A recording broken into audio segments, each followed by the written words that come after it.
Pelicans, every win counts, as we said. Every loss counts in this Western Conference heavily. And a team that is doing a lot of losing is the Dallas Mavericks.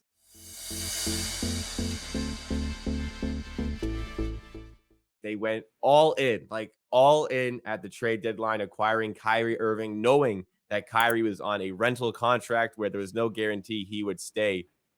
At least there was supposed to be success this season, but since the acquisition of Kyrie Irving, this team is 6-13. They are now out of the play-in positions altogether. They are 11th, and they've lost their last 4, but their last 3 are ugly. They've lost back-to-back to the Charlotte Hornets, where the spread in one of them was like 14. I imagine yesterday was around the same. I can just quickly verify. A 12-point spread, a 14-point spread the previous game. And they also, in the 3 games, they've lost to the Golden State Warriors at home. The Golden State Warriors are a bottom 3 away team in the NBA. So 3 like almost simple games of this team, and they lose all 3 and are now facing the prospect of not even making the play-in tournament with Kyrie Irving here. I don't know. I don't know what to say on this whole situation, but Pips, what do you think has been the problem with this Dallas team? Because this is an embarrassing stretch of games, quite frankly. So I think we have a separate video on our YouTube when we talk about the trade, and I mentioned 3 points, and I think all 3 came true. First one was, where is the defense? Second one, how is Kyrie going to play with so high ball dominant player? And the fourth one was, are they going to be available for the team? And all 3 things, like Kyrie missed a couple of games, Luka missed a couple of games. When they played together, they're 3-7. Kyrie doesn't look well next to the Luka Doncic at all, and their defense is terrible. Like, they can't get stops on anyone. Hornets probably the worst offense in the league, scoring at the will. So many mistakes on the defense. It's not some crazy shooting from Hornets. It's just terrible defense, and it's not like Luka Doncic can hold his own against some players. It's team defense that's falling apart, and guys will have wide open dunk or layup on every 4th or 5th possession. And I watched both of these games, and I was so frustrated watching it. Luka not looking great. He's not, and we saw the interview where he said that he's not finding joy playing basketball. And if anyone watched the next game, he could see it. Like, he started 0 from 6, just couldn't get it, and then started being crazy, because I think he was like, this is enough, I need to just knock everything. And he did end up scoring 40 points. But Kyrie was terrible. One of the worst games I've seen. The season on the line against the worst team in the NBA league. Luka Doncic getting double teamed every possession, every time he touches the ball. And Kyrie, and when he's double teamed, he's passing the ball to wide open Kyrie. And Kyrie shot 15 times and Luka shot 30 times. How is that possible? So that's a will to play. That's a will to score.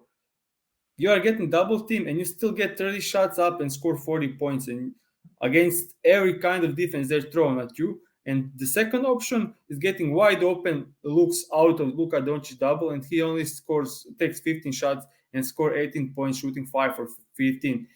In do or die game, season on the line, you are getting the single cover against the Hornets, wide open looks out of Luka double, and he didn't do anything. No energy. He was standing in dunker spot for half the game, just hiding there. Like, that's completely mental breakdown of Kyrie and this team. And then on the other side, Luka doesn't even try on defense.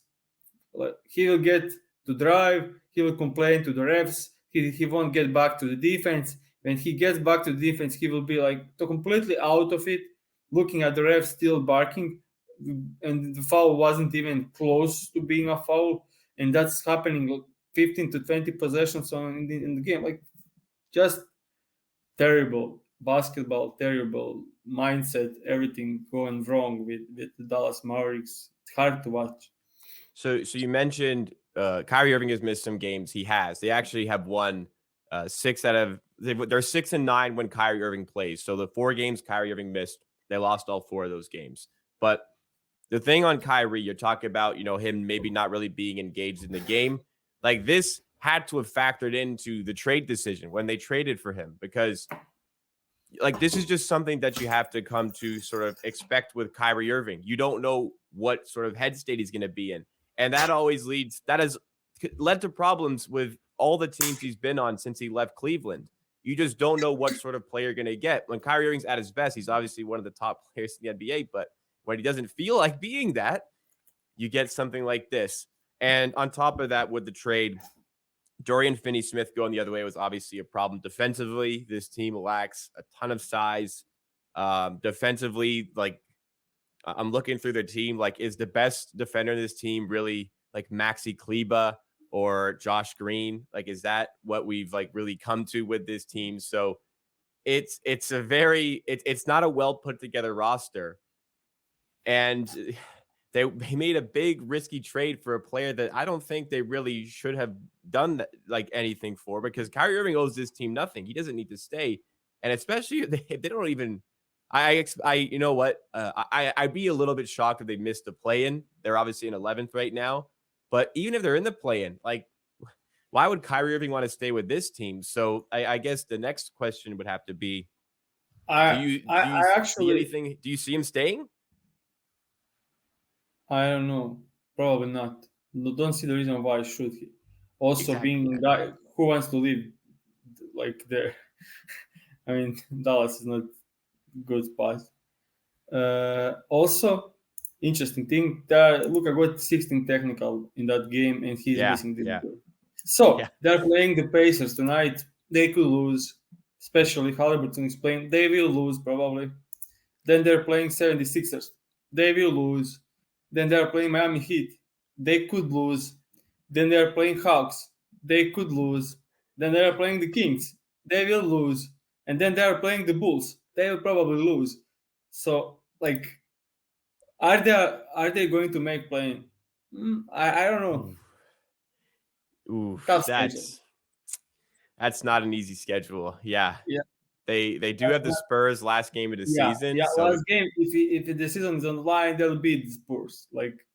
But it could also be the Bulls are locked into their seeding that game. I'm not sure what it'll look like, but you're right in saying that this is not an easy stretch of games. Bulls are playing good now.